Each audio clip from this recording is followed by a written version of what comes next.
Óskar, þú hljópst fyrir 2 árum 2013 frá Reykjavík til Ísafjarðar undir yfirskriftinni Hlaupið heim. Geturðu sagt mér aðeins frá því og hvernig sú hugmynd kviknaði? Já, sú hugmynd kviknaði þegar Gunnlaugur Júlíusson, ofurhlaupari, hljóp til Akureyrar fyrir landsmót UMFÍ 2009. Þá hugsaði með mér að ég ætlaði nú ekki að láta neitt vera undan mér að hlaupa til Ísafjarðar. Og þannig, svo lét ég verða því einmitt fyrir 2 árum. Og þá hljópstu til styrktar góðs málefnis. Hvernig kom það til? Þegar ég var búinn að ákveða að kýla á þetta, þá fór ég að hugsa hvað ég geti gert til að nýta þetta. Og þá fannst mér langað mig til að helst einhver einstaklingur fengi að nota þessu. Ég gerði mér ekki ráð fyrir að þetta yrði eitthvað stórkostlegt, sko. Þannig að þá kom upp svo hugmynd að þetta vinafólk okkar að vestan fengi að nota þess, geti fengið að safna smá penning. Og það gekk eftir og bara gekk raun og fram á vonum. Segðu mér aðeins frá því hvernig voruð að styrkja þá? Þá var bara sjóður sem fólk gat lagt inn á, sem bara var reikningsnúmer sem bara var lagt inn á. Og það verður eins svipað hafður núna í sumar.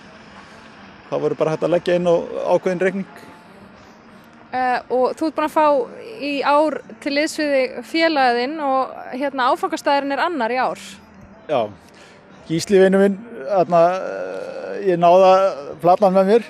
Við hlupum saman maraþon núna í haust og á leiðinni heim í flugvélinni þá hugsaði mér að það væri hann hefði ekkert val, hann að koma með mér. Og hann ákvað að kýla á það sem er bara frábært. Og núna verður áfangastæðurinn sem Akureyri. Eru þið ættaðir héðan? Þetta heldur áfram að heita Hlaupið heim. Hvernig réttlætið þið það í ár? Já, við erum hvorugir okkar ættaðir hérna. Við erum báðir Ísfirðingar, en ég bý hérna núna.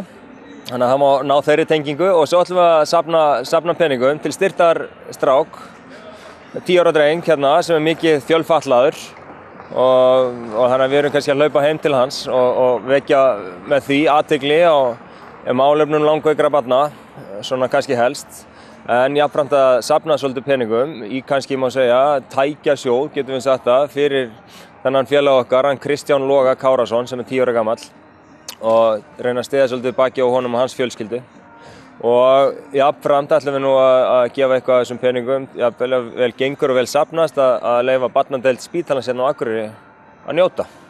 Því að þau hafa þurft að sækja mikla þjónustu þangað og kunna því starfsfólki og deildinni allri mikla þakkir. Hvernig farið á því að velja einhvern til að styrkja eins og í ár? Þetta félagar ykkar? Hvernig kemur það til? Já, Kári, pappans, Kristjáns Loga og mamma seti Vera. Kári er mikill félagi okkar úr skíðagöngunni, síðan bara þegar við vorum krakkar og hann rúllaði yfir okkur í gamla daga. En við erum miklu félagar og höfum verið félagar alla tíð og þannig að við vitum að þeirra aðstöðu og aðstöðu Kristjáns Loga og viljum leggja til máluna. En hversu löng vegalengd er þetta? Þetta eru rétt 400 km. Og hlaupið viðstöðulaust eða hvað? Málið, ef ég lýsa aðeins leiðinni þá er hugsunin að hlaupa yfir Sprengisand og hlaupið frá Reykjavík gegnum Hveragerði og Selfoss upp í Árnes og Hrauneyjar og þaðan upp á Sprengisand. Og dagleiðirnar við leggjum að stað á föstudegi og verðum komin viku síðar á laugardegi. Þannig að þetta eru svona 50 km á dag, cirka, að meðaltali. Þannig að þetta er vel rúmlega maraþon á dag. Já, Skari fær svona brjálaðar hugmyndir og ég er bara svo meðvirkur og vildi gera þetta með honum.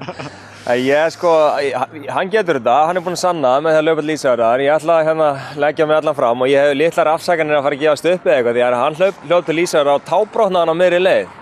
Það hélt samt áfram og kláraði þetta, tábrotin, þannig að ég verði að klára mig á þessu líka og mér svima svolítið þegar þú segir 50 km á dag en við brjótum þetta niður og gerum þetta skynsamlega og það er bara, þannig að við bara eftir að njóta þess og við verðum ekki að fara að staði ef þetta yrði bara eitthvað kvöl og pína því að þetta verður fínt og þetta verður gaman og ég eftir að njóta þess. En fyrir þá sem að hafa áhuga á því að styrkja ykkur og þetta málefni, hvernig ber það sig að? Já, fyrst og fremst ætla ég að benda ykkur á Facebook síðuna Hlaupið heim. Og þar ætlum við bara að fara að setja hann í gang svolítið aftur af miklum krafti og þar verða allar upplýsingar um það. þar koma fram allar upplýsingar. Reikningsnúmer og fréttir og myndir og margt sem komum þar inn. Það var bara að vona að það verði að koma einhvern svona sumar svo þið getið farið að hlaupa. Ég ætla rétt að vona að ég þurfi ekki að vera dúðaður í allt sumar. Já, við vonum að við leifum snjónum að brána áður en við leggjum í hann. Gangi ykkur vel. Kærar þakkir.